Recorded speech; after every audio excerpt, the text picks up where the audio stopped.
This engraving from Henry Khunrath's Amphitheatre of Eternal Wisdom was first published in a small edition in 1595 and later in an extended format in 1609. It takes us into an idealized space in which the alchemist undertook his work, his alchemical experiments, his meditations and prayers. On the left side of the room is Khunrath's oratory, a curtained space reserved for meditation and prayer. Here we see him kneeling before his altar. The curtained space is in the form of a tabernacle or tent. The top is the phrase, "This is all," and below this is written, "Happy is he who follows the advice of Jehovah." And then the Hebrew, Chokmah El, the wisdom of God. Hanging from the roof of the tabernacle is a lamp which shines down onto a plaque which states, "Do not speak of God without light." On the curtain to the left we see the sentiment, "When we attend strictly to our work, God will assist us." On his altar, two books are propped up and open. On the right is a Bible, open at Psalm 145. Then they were in great terror, for God was with the righteous generation. On the left is a book of symbols, clearly Khunrath's own circular diagrams from his amphitheatre. The support for the altar table has the phrase, "Learn well from dying," by which we might understand that through contemplating death one gains awareness. On a little table on the left, incense is burning, and in the smoke we see, "Prayer rises like smoke, a sacrifice agreeable to God."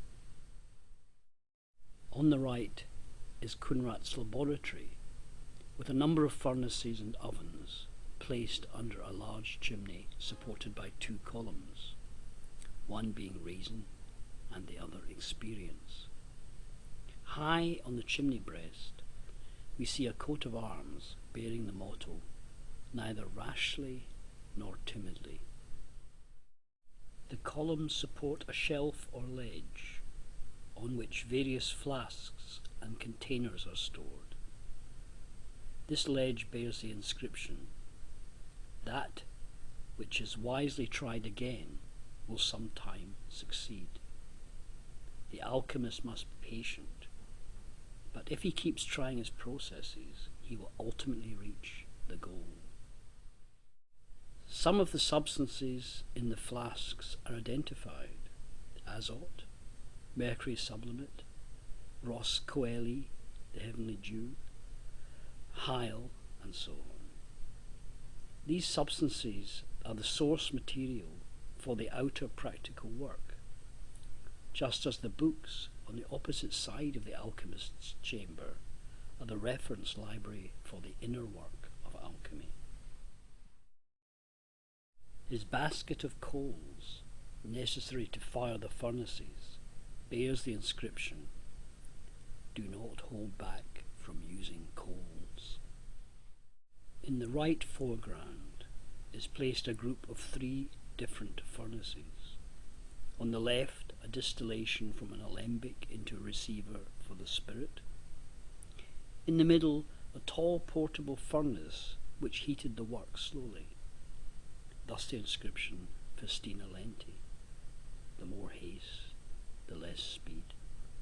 And a low ash box in which various vessels are being heated in a maturing furnace.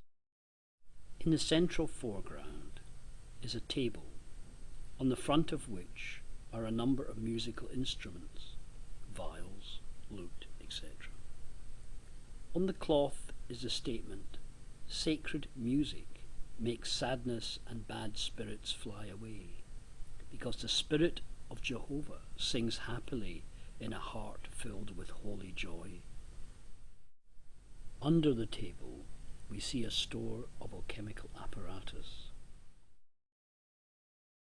At the head of the table is the alchemist's seat, where he undertakes his studies.